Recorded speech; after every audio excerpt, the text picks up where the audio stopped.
What you're about to see is a video about building a front-end loader on a small garden tractor. Now, I am by no means some grand authority about building loaders, but I have built several of them and have been successful in doing so. So I just thought I might share some of the things that I do, some of the ideas I have, some of the things that I do to compensate for problems along the way.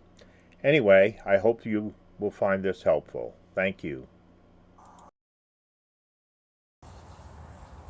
Hi, this is Ed with Ed's 2 Cents Worth. I wanted you to see my latest project.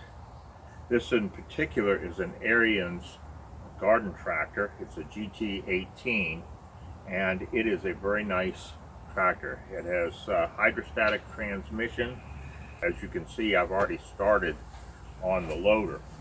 And so regardless of whether you're using a John Deere or a Cub Cadet or one of the old Craftsman tractors or whatever it is, it doesn't really matter.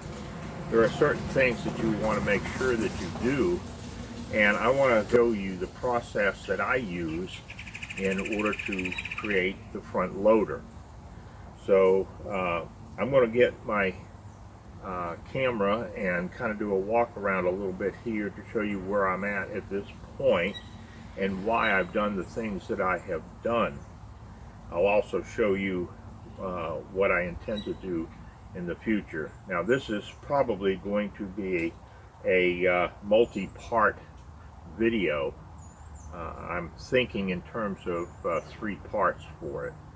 So we'll talk today about how far I am at this point and what I intend to do next. And then after that, we'll go from there. So please give me a chance to grab my camera and we'll kind of check things out a little bit.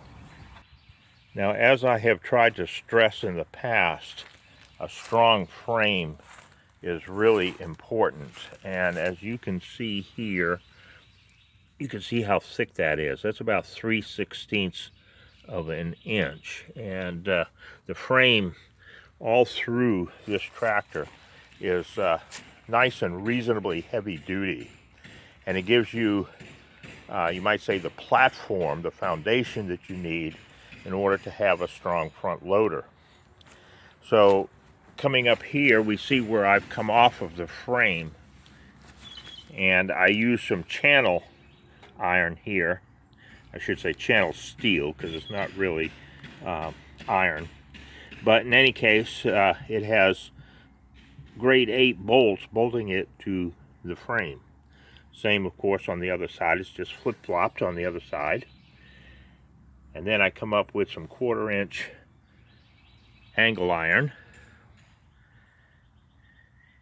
Now, some braces are going to eventually be put in here to give this extra strength.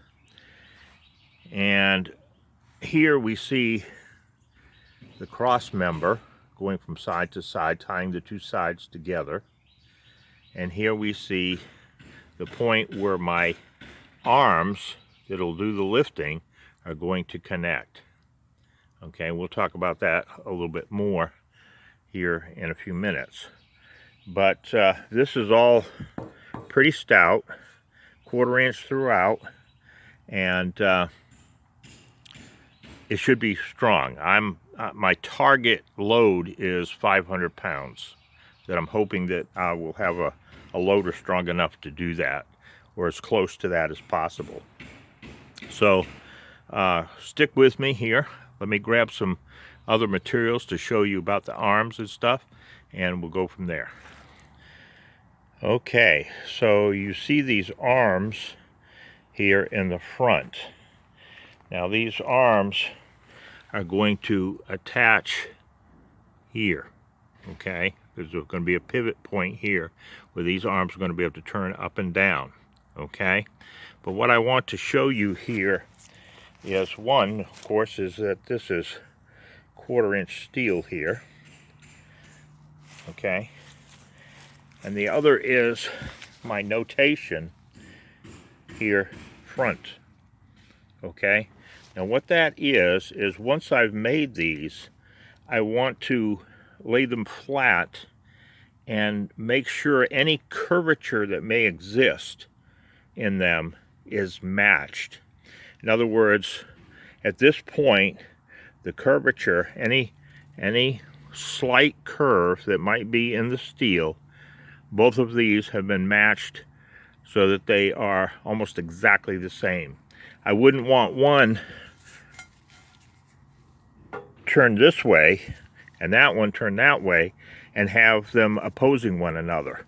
Okay, as far as any curvature, even if it's slight, I don't even want a 32nd of an inch difference in curvature. And that's so that when I'm lifting my bucket, I get a nice square lift. It's not crooked. Okay, and that's the hope. Of course, there are other means you can use to compensate for any twist that might be there, but if you can run it as true as possible throughout the build, then you need to do that. And that's regardless of whether you're building on the Ariens or the John Deere, or whatever it is you're building on. You want to make it strong, but also true as much as possible. Okay, so let's talk about these. They're identical on each end. This hole is here. I'm probably going to put a hook or something on here for attaching a rope or a chain or whatever to it if I need to. But as far as the mounting of these, this is 3/4 inch grade 8 steel, and these will thread in here. Now, the way I accomplished this was I took 2 nuts that are this size that would fit tightly into the steel. Okay, this is square tube, open square tube, and I took those 2 nuts and I welded them together. So I've got considerable distance here that's all threaded. Okay, I ensured that this was an extremely tight fit. What I did was I put this cross member up here and welded it first, and then built these and hammered them in. Then on the face, it's welded. Same on both sides. So I've got threads going in all that way. Okay. Now, this will go in here, and I will very likely be adding a cross tube in here. Okay. I haven't decided for sure on that. On a lot of builds, I like to use spray lube to regularly lubricate these. And sometimes, you know, you can put a cross piece in there and then put a Zerk fitting in it and grease it that way. This is a joint that needs to be regularly lubricated. All right, so this would go in here.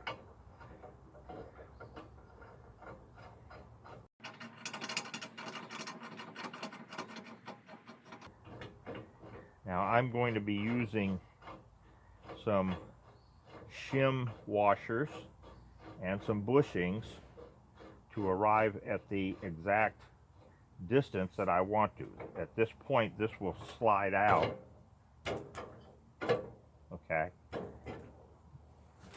I haven't determined the exact width from here to there yet.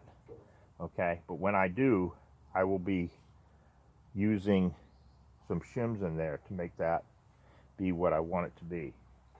And the same goes for over here. Same goes for over here.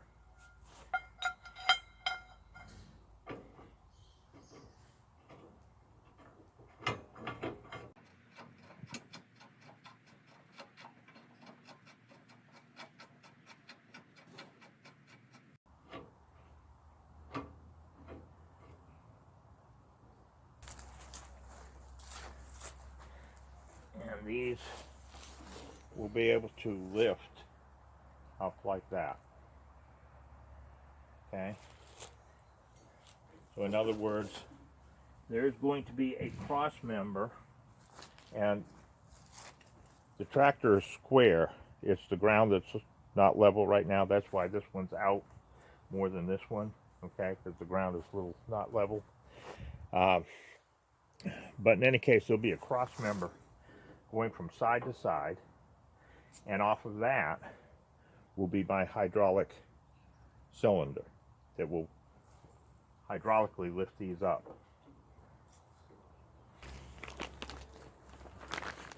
Okay, so my hydraulic cylinder here, I got this from Surplus Center. Awesome price, and it will go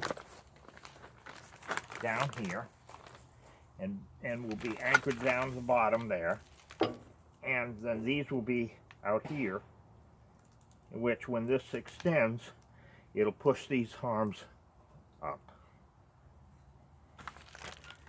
So that's what I've got to do next.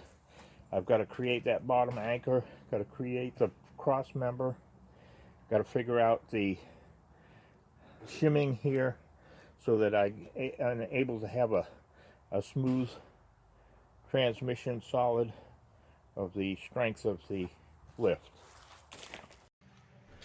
So here you can see the attachment of the hydraulic cylinder, and you can see it a little bit closer here.